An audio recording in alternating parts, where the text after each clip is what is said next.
Marcher pour la paix, la justice, l'humanité, la planète et la santé. Jour 37. La puissance du rire. Le rire, c'est une de ces émotions qui unit les humains, qui les rapproche. C'est une émotion qui est partagée entre les humains, quelle que soit leur origine ethnique, quel que soit leur lieu de vie, et ça va même au-delà des générations. Ce rire participe à l'échange entre les humains. C'est une des rares, sinon c'est la seule maladie contagieuse qu'il nous est permis et qui nous est autorisé de partager. En effet, il y a des bienfaits sur la santé du fait de rire. La sécrétion des hormones de stress sont diminuées, des hormones comme le cortisol, des hormones comme l'épinéphrine sont diminuées, et à l'inverse, il y a une augmentation des hormones du bien-être comme la dopamine qui est stimulée. Dans les mécanismes de l'action comique, il y a souvent 3 niveaux qu'on observe. Il y a le préambule, ce qui pose le décor, il y a l'action, et puis il y a la chute. Et au-delà du verbe, c'est dans l'action que se traduit le caractère comique des choses. Alors il y a ces expressions du rire qu'il me plaît ici de rappeler.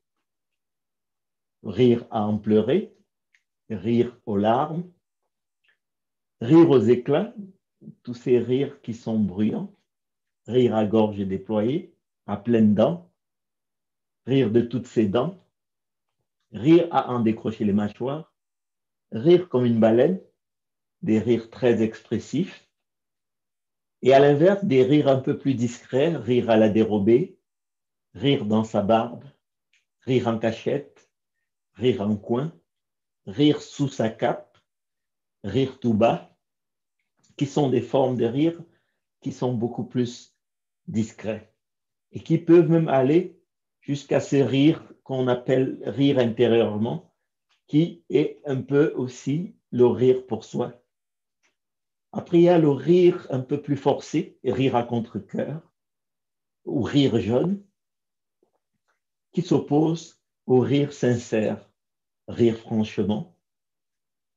Et ensuite, il y a un groupe de rire un peu plus niais, rire bêtement, rire stupidement, rire pour un oui ou un non, ce rire qu'on observe souvent chez les enfants, le rire pipi-caca.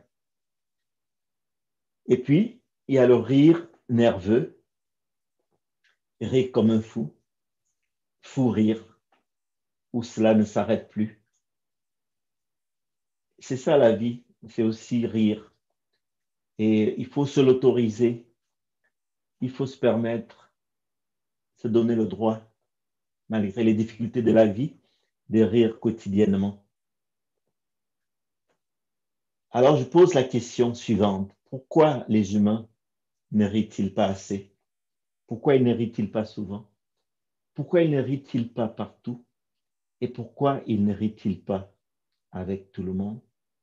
Je vous laisse y réfléchir en marchant et n'hésitez pas à écrire votre réponse en commentaire. Et surtout, riez au moins une fois par jour. Prescription de docteur.